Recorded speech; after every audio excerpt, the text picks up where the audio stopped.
Welcome to Destination Charging, a podcast by Powerdot, your insight into the future of sustainable mobility. Join us as we explore the different perspectives of those who are accelerating the world towards a greener future. Welcome to Destination Charging, podcast by Powerdot. My name is Afonso, and I'm one of the co-founders and chief product officer at Powerdot, and we're joined here today by Frank. Frank is the head of sales, managing director at Plugsurfing.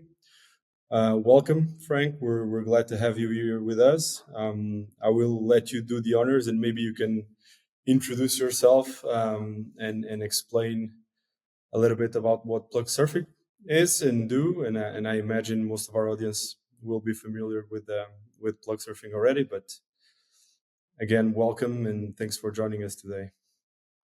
Afonso, thanks a lot for inviting me to this podcast. So really nice and happy to be part of it. My name is Frank Lauenstein. I've been with Plugsurfing now since 2018. And it's been, of course, a great development since, because when I started, it was the early days of EV charging, and now we're years later with close to 1 million charging points in Europe and millions of cars on the road. Maybe a bit to Plugsurfing. Plugsurfing is, one of the EMP pioneers in Europe. Was founded in 2012 from an English and a Dutchman in Berlin. So from the very beginning, it was always a very international company, even though it's a German company, but from the whole team, it was international. And the mindset was international as well, to bring great coverage to Europe. We started having a B2C app, and with the focus, and that's where the name Plugsurfing comes from. At that time, 2012, when everything started, couch surfing was very popular. So it was, when you travel, you need to have a place to sleep. You sleep on a couch, you continue to travel. And that's the same idea with charging. You're traveling, you just need to find a plug in, charge up, and continue your travel. So that's where Plugsurfing comes from. And that's, what's all been about, that Plugsurfing is able to provide drivers a great network wherever they travel, so that they can charge anywhere, anytime. So that's what Plugsurfing been about from the start. But before we get into that, I actually have a question. I don't know if you joined in 2018, but I'm very curious to know 2012, going back in Berlin, EV charging, what it looked like, how, like a world 13 years ago, probably 1 or 2 or 3 EV charging cars. How did the world look like in terms of EV charging in 2012? Well, in 2012, I wasn't really focused that much on EV charging yet, but of course it was the very beginning. And then there were some major energy companies who started setting up their charging infrastructure, and then there were some local utilities who did the same. So it was really, one here, one there, and slowly but surely spreading out, and then realizing, every EV driver needs to have a contract to be able to charge at the charging stations of this one charge point operator. And that was then the reason why an EMP like Plugsurfing came in place, because we were able to connect to the different CPO players. And then if a user signs up to Plugsurfing, then they can access all the different CPOs, all the different charging stations that are connected to us. Yeah, and moving forward to 13 years, the problem is still there, and the opportunity is still there, but just in a much larger scale. And this is where you started. So as a mostly EMP app back in 2012 in Berlin, and as you were mentioning, so you probably grew the business as an EMP app until to 2018. 2018, you are acquired by Fortum. So hence the Nordic connection I was assuming. And you actually merged with the Charge and Drive, so you become not only an EMP, but also a backend service provider. Can you expand a little bit on that? Because I assume it's also part of the core value proposition today of Plugsurfing, right? So Actually, Afonso, it was very true. So the two different companies came together and we brought our two services on one platform. So we had a big platform migration, and that was a strong combined offering that we made. But last year, since we were acquired then by a US company in 22, that time called FleetCor, now renamed to Corpay, we decided to focus completely on the EMP business again. And we've been exiting all the roughly up to 50 CPO partners that we've had. And they've exited. There are a few still left, but they're going to exit as well. So now the focus is completely on our network, to have the best network in Europe and the best possibilities for fleets, small, medium, large fleets, car rental companies, car sharing companies, or OEMs. Very important that they get the best possible solution to be able to charge. And with our new investor that we're going then to expand to the US as well, for example.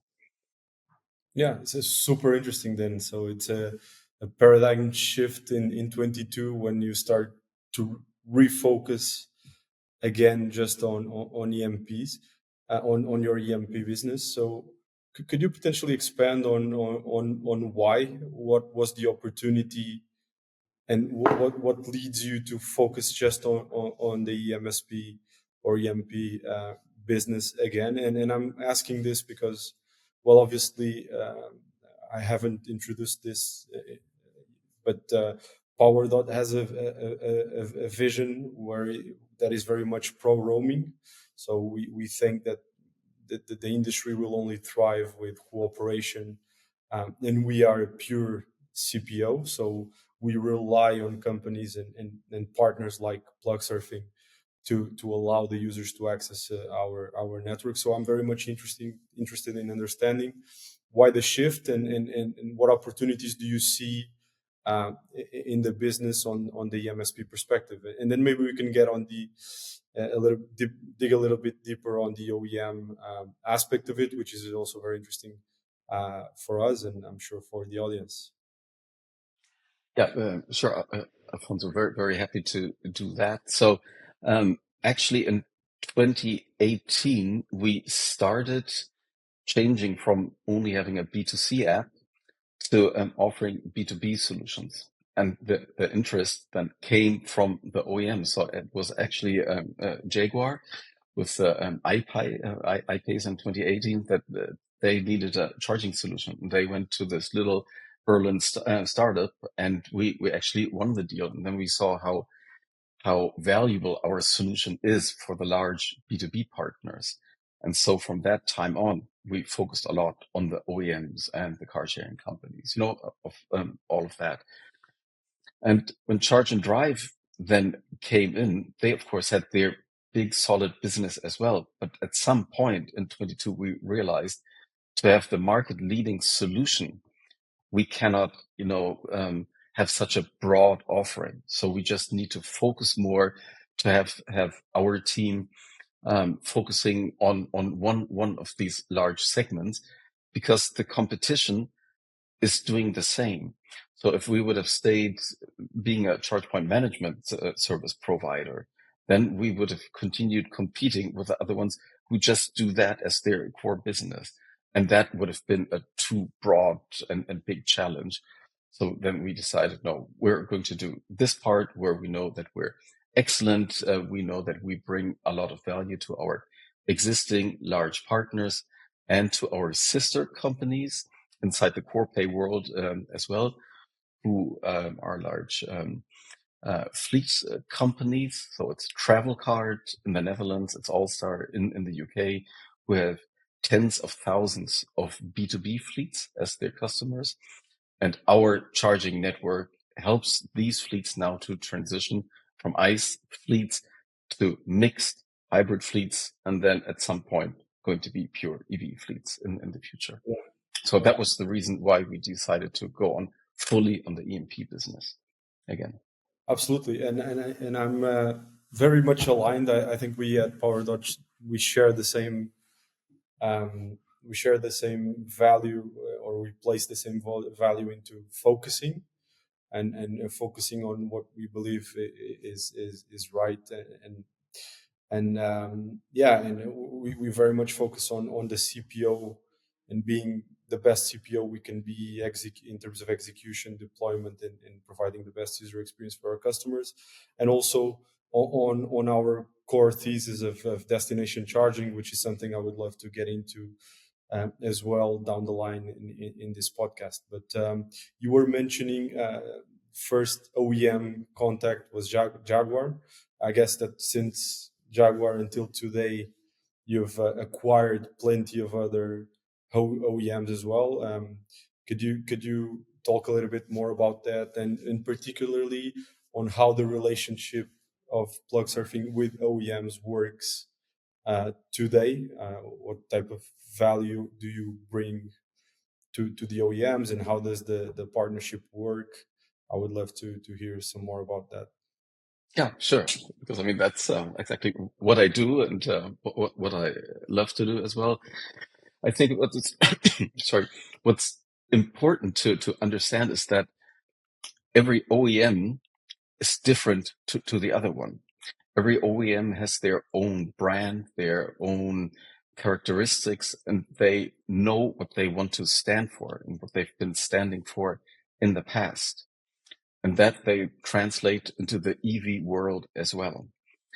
And I think the importance is that you cannot just go up and say to the OEMs, dear OEM customer, we have this solution A or B, and then take it or leave it, because every OEM wants to have somehow their customized solution.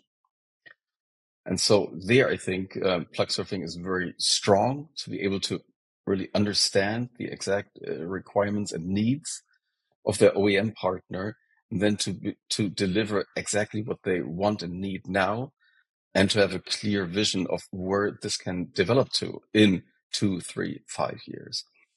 And I think with that, we've been very, very successful in winning partners. And because it is of course a tough competition. If you think, for example, Elli is there supporting the whole Volkswagen group with all of those brands. DCS has two shareholders being Mercedes and BMW. So there are already a lot of OEMs, connected to an EMP right from the start. So then for the remaining rest, there's then of course the challenge to battle and to win these OEMs. And the OEMs as well, like I said, they're very different. And, it starts, some don't even care about EV charging. They say it's just like 10 years ago, we never gave out a fuel card if somebody bought a car from us. So why should we hand out a charging card now? So there's still some who have that thinking. Some just want to do some standard stuff to say, okay, basic, I just, here's a solution. That's it. And then they're the ones who are really committed to it and say, no, we want that our customers want to have a very competitive and excellent solution. And we want to make the user experience really, really nice.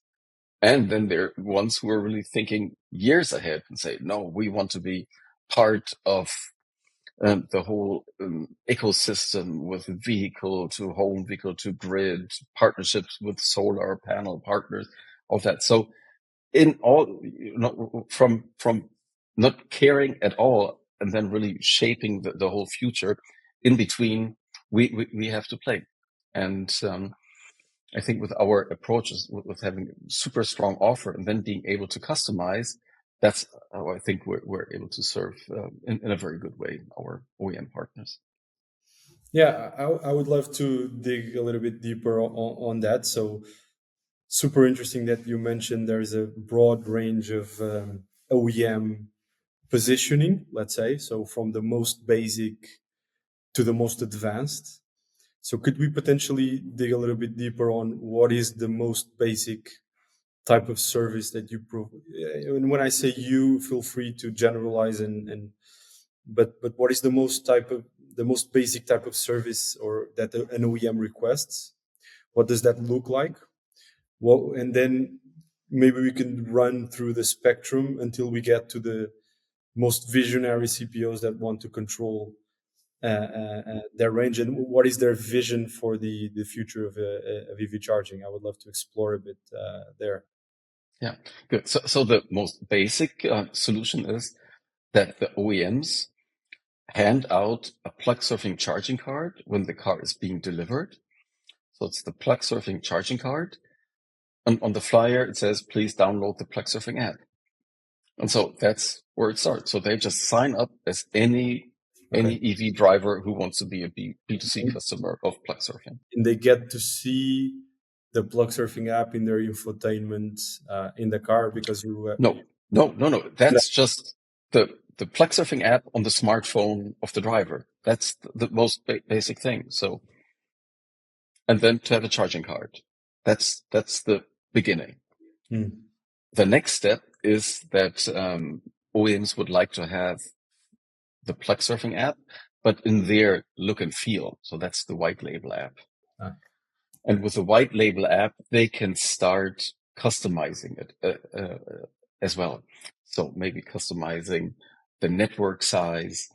They have the control of the pricing as well. You know, what's the price that the end customer needs to pay? So they're able to shape it a bit in their way. Sorry.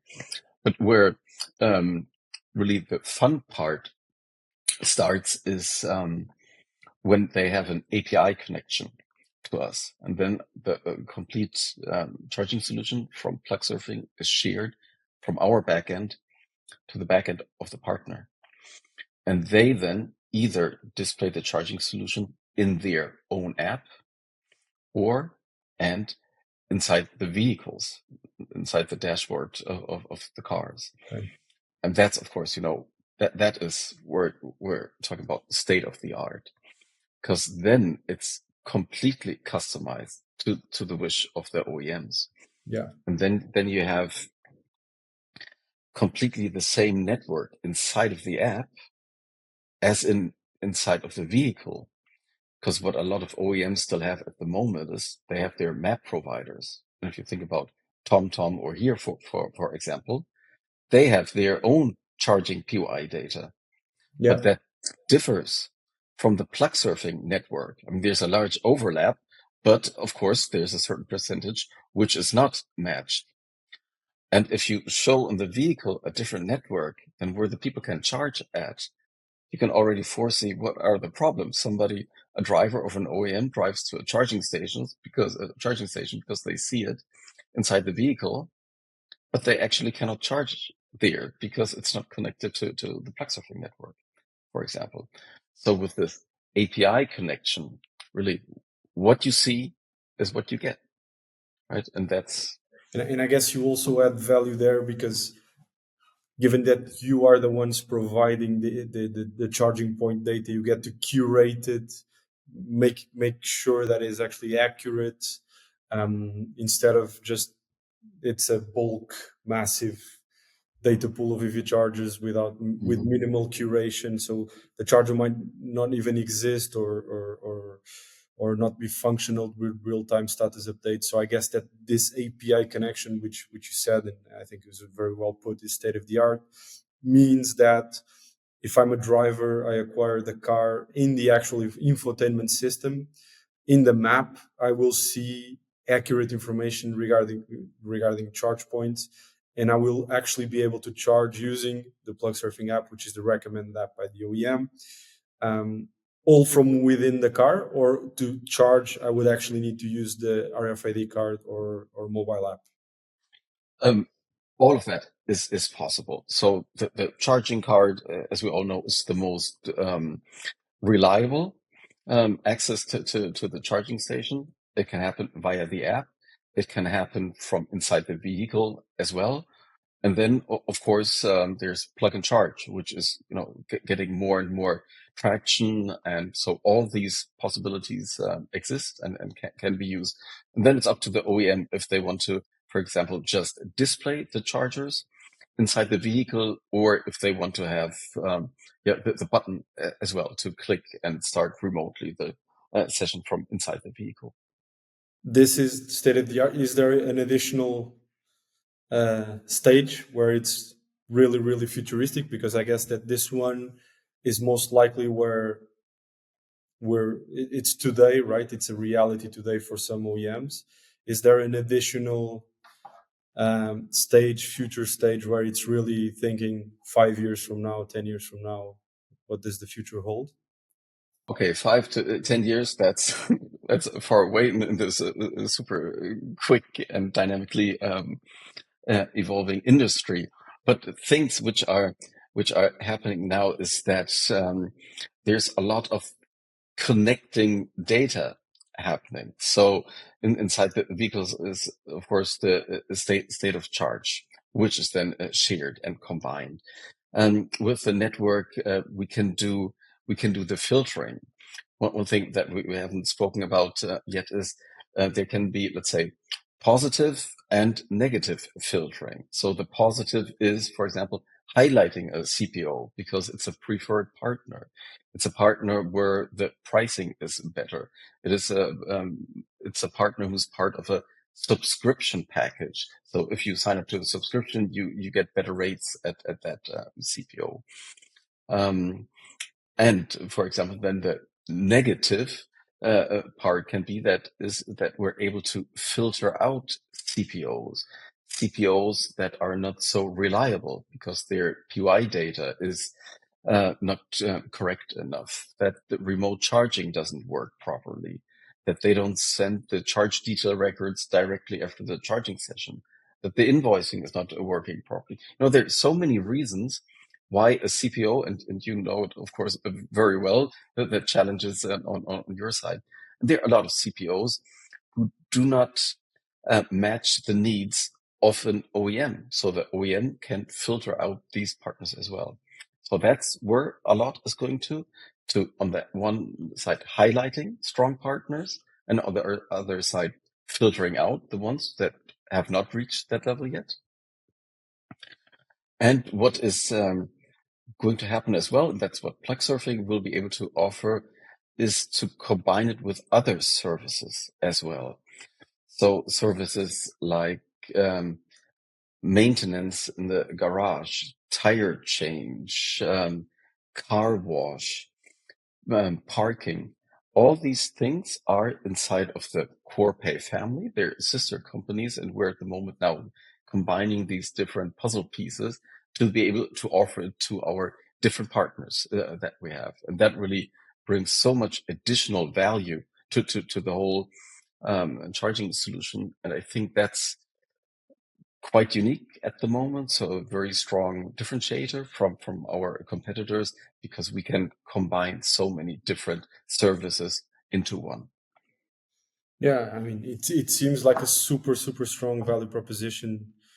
And I guess that's what needs to happen also for other EMPs, right? They need to provide a layer of additional value beyond just allowing access to the charger, because that's a commodity, and now you have enforced by AFIR payment terminals and QR code solutions that will start to be ubiquitous. So that additional layer of value is a key value proposition if you want to thrive as an EMP business. So congratulations for that.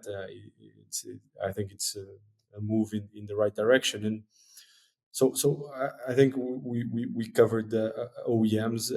At the beginning, you were mentioning that a large portion of the customers that you serve are actually fleets, and I think that makes sense because the adoption tends to be quicker there than necessarily in non-commercial users.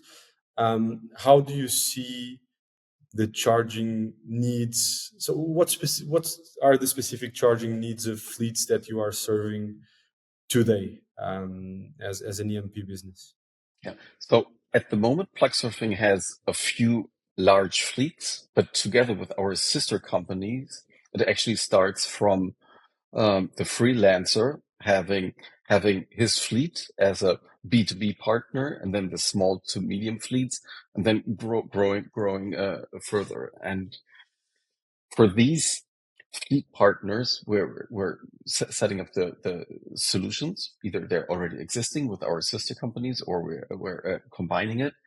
And in the end, what's always so important is that it's the fleet manager who decides if the solution suits his needs and the needs of his employees. So he's the one who needs to be happy with the solution, that he has everything in one dashboard, in one overview, that he sees, okay, all these, those are my vehicles, those are the license plates. Are the cards activated? Do they need to deactivate them? What's the usage? Is the consumption, is that all properly, or do we see something is wrong here? Yeah, actually, topic of fraud maybe coming in, misuse of charging cards, of that. So in the fleet business, you always need to think about the fleet manager. He's the one who decides, and he's the one who needs to be happy. Yeah. So I guess I understand. I obviously agree. There is, despite that, there is a broad range of use cases and needs, right? If you're considering fleets, there is probably different patterns of charging, different behaviors of charging, going from there is a specific depot where users might need to leave the car charging overnight, or I'm always on the road and I need to charge whenever I need to charge. So I just need to find a compatible or recommended charging point. So there, I was interested in knowing your thoughts on the balance between different scenarios, meaning where do you see fleet users charging the most? Is it en route? Is it destination charging? Do you think there's a balance there? And what is the importance that you see destination charging having for these particular users? Well, I can definitely say it for B2C and for the OEM partners who are the B2B2C. And there, of course, the value of destination charging is immense, because, or maybe one thought before, when somebody starts using an EV for the very first time, they come from the fuel world where they always think, okay, maybe today before I drive to work, or when I come home, or in the weekend, I need to drive to a fuel station to fuel up.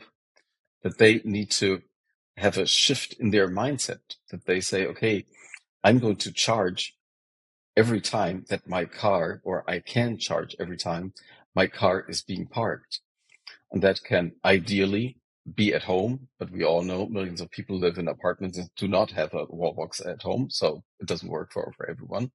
Some can charge up at work, great, but of course, or definitely not all of them, because there are just a few chargers at the workplace.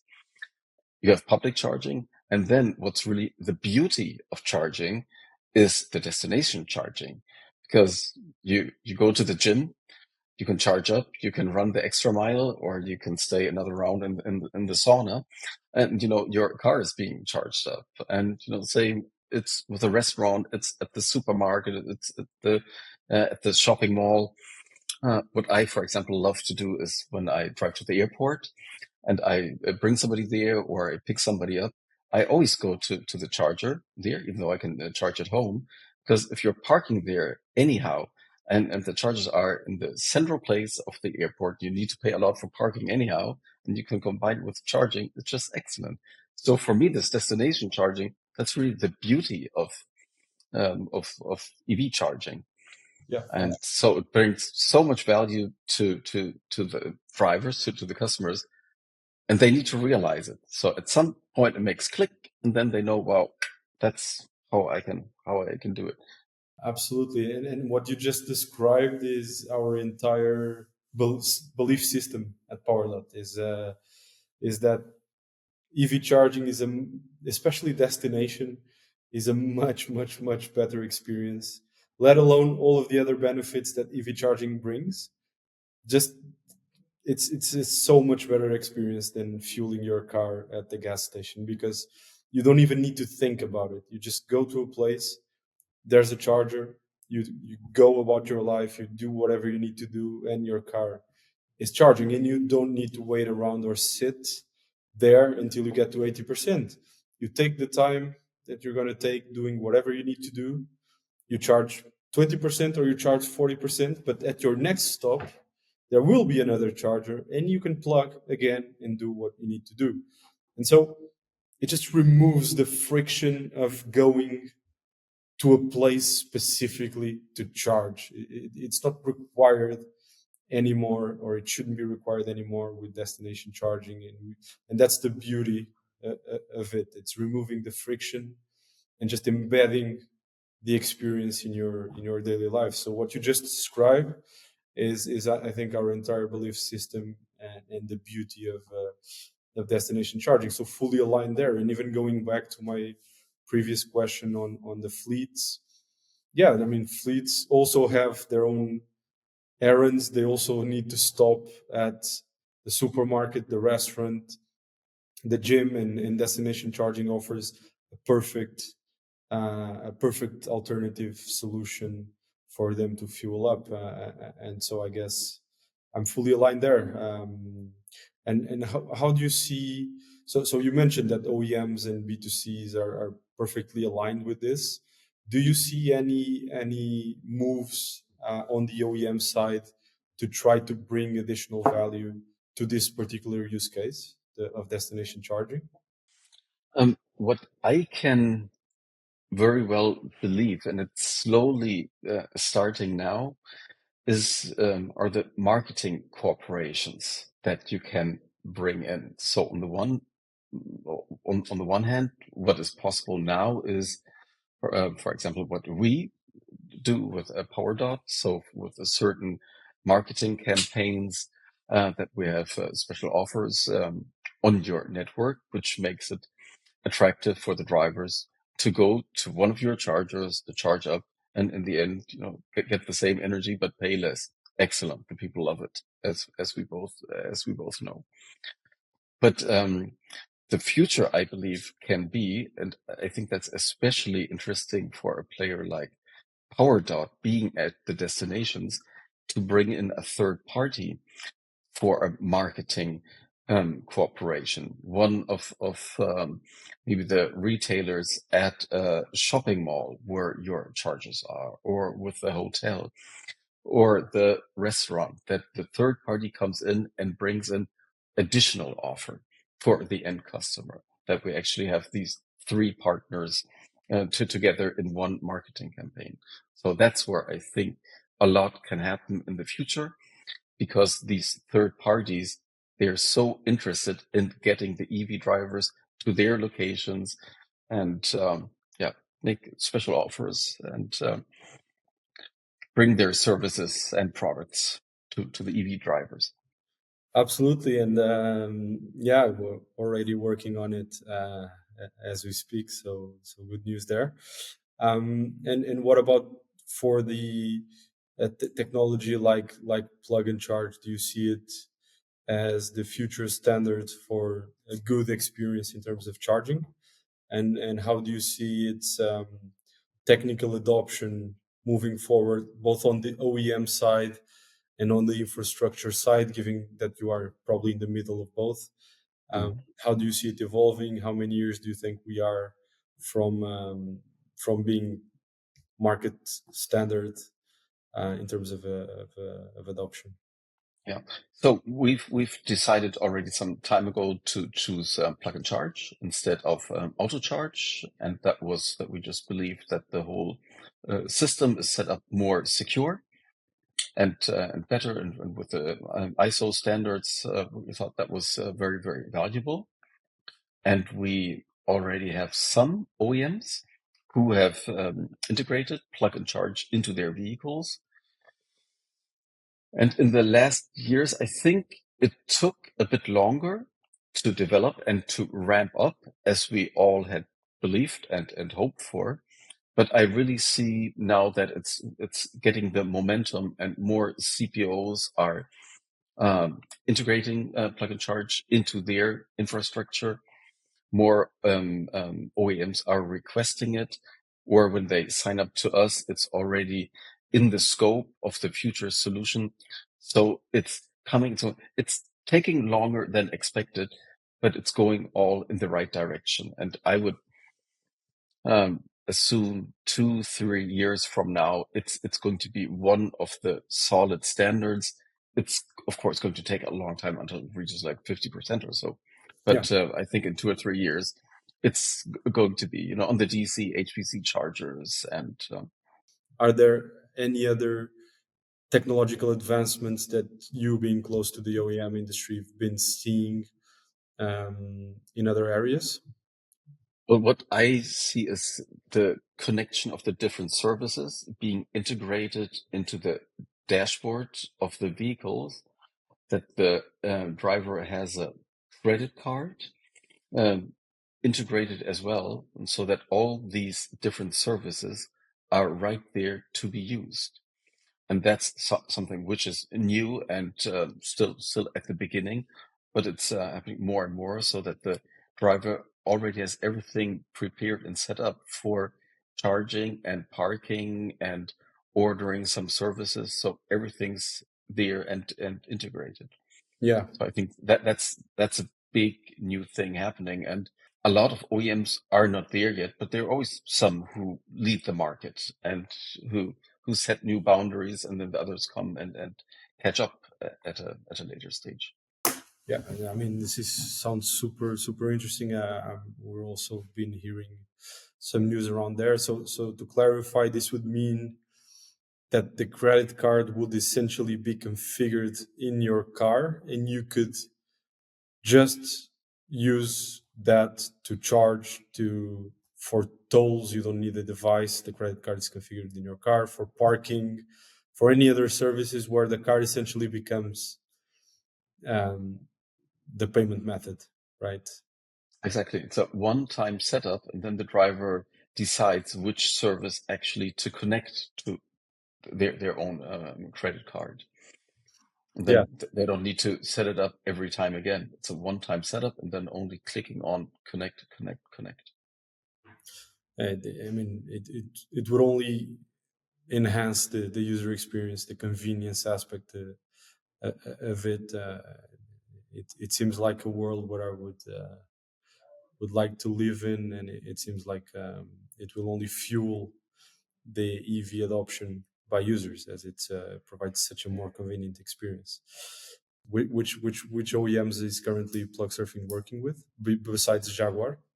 Yeah, so indeed, if I just look at it chronologically, it was Jaguar, Land Rover, Polestar being a very strong modern brand, Renault, Nissan.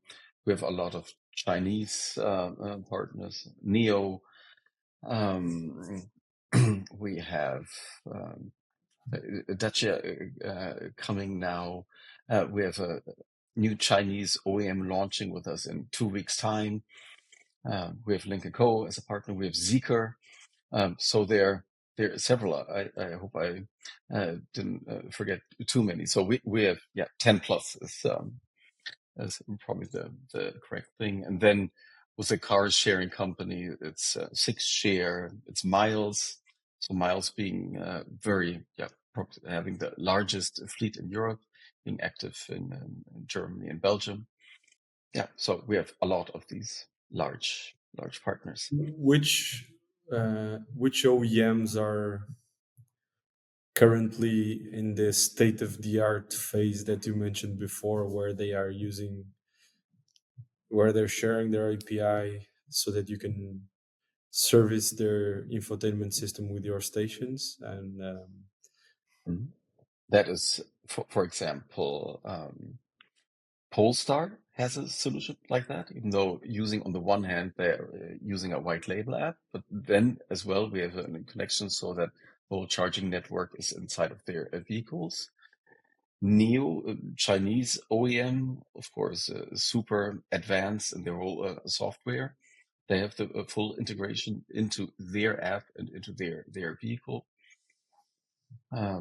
We have a similar setup with Renault. So where we share to their backend and then it's inside of their app, and they have our charging network seen in the dashboards of some of their vehicles. So the modern, larger um, um, vehicles. and how are you seeing their adoption in terms of the positive negative filters? Is this something? So you mentioned before that you provide the ability for them to positively or negatively filter certain networks. Mhm. Is this something that they are actively pursuing and adopting, or is this something that it's not widespread? Mhm. So the positive, the highlighting the partners, that is very active now because if they're in, if the driver is signed up to a subscription, then of course it's very valuable to directly see that that charger belongs to it, right? So the highlighting of the partners is more widely used at the moment, and at the moment that the partners are viewing and analyzing the performance of the CPOs and then to see, which ones need to improve to match their standard. But it starts. And actually, it's not supposed to be a punishment of the CPO. Not in the end, it's just, giving them the feedback that the users are not happy with their performance. And then we can give them some time to improve, to increase their service, and then they can easily, be switched on again. So it's not seen as a punishment, but Yeah. at the moment you're not meeting the standard that our partner would want to have. And maybe a more provocative question just for us to wrap up. In your view, given that you, from an EMP perspective, and maybe you can also bring the OEM perspective in, what would an ideal CPO look like to you? Mhm. Ideal CPO is located at the right locations, being able to offer um, from AC to HPC at the spot, have fair pricing, willing to offer good subscription packages as well to make it more attractive, even from the financial side. And then, if possible, being able to bring a special marketing spin to it as well. And for example, to give the drivers the opportunity to spend time around the charging location. So not just to sit there and wait until the battery is at a certain state of charge.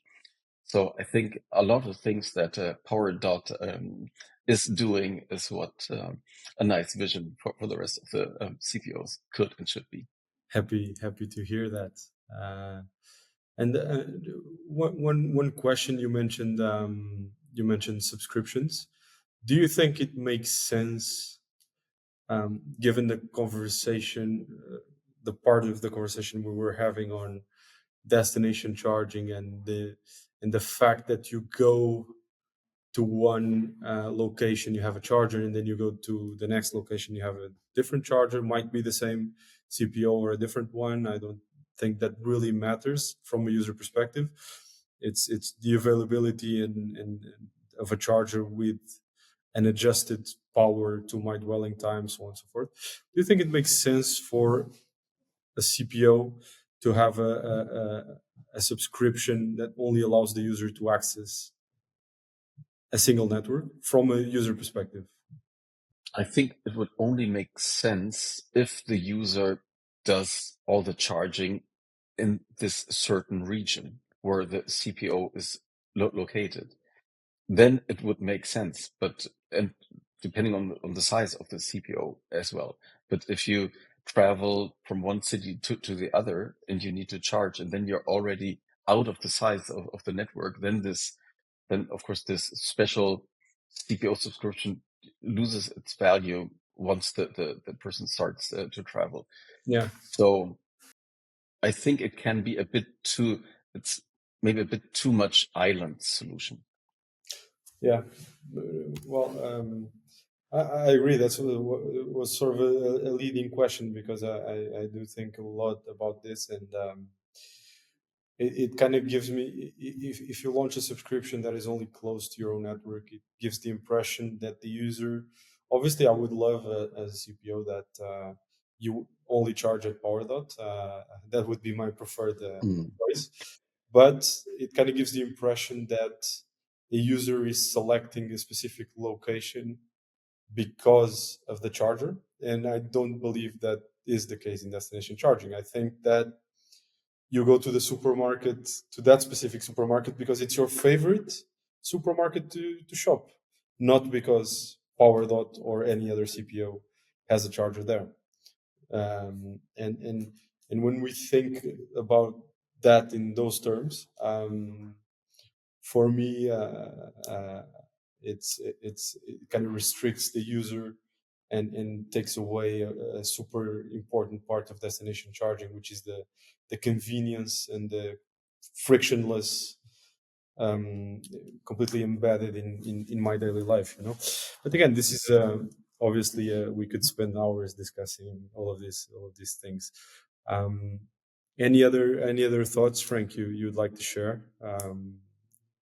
Well, on the last topic you said, I mean, the difference between Powerdot and many CPOs is that you have a very broad network, and you're actually in several countries as well. So when I was saying that this island solution is, from my perspective, not sufficient, I was more thinking about a CPO that is in a certain region. Yeah, But since Powerdot is in many regions of a country, and then being in several countries as well, that is of course something else. So it's like you can think about a Ionity subscription as well, right? Being in several countries and then traveling on the highways, then Ionity subscription makes a lot of sense. And yeah, then Powerdot is regarding destination charging. So that kind of a subscription makes sense. But I was thinking about, a yeah, regional player, and there I thought, well, that's yeah, probably yeah, too absolutely. much.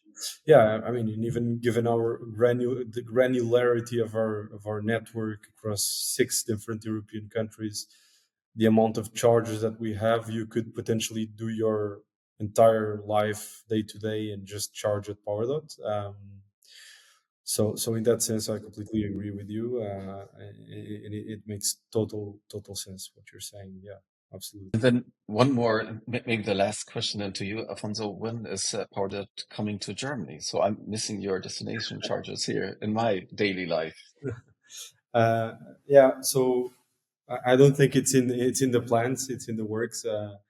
Again, I would leave this question for my CEO to answer, but I don't think it's in the plans. I think we are already in 6 European countries. If you look at each one of them, the potential for growth is still massive. The need for EV charging infrastructure is huge. So I would argue that our focus now is on growing the presence in the markets where we already operate, because this is the infancy years of EV charging.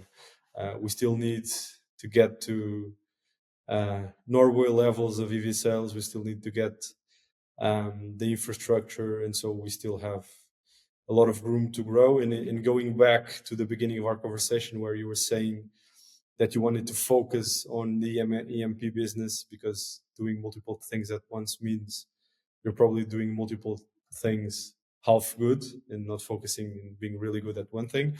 I think the same way we prefer to focus on the markets where we are, because the opportunity is still huge.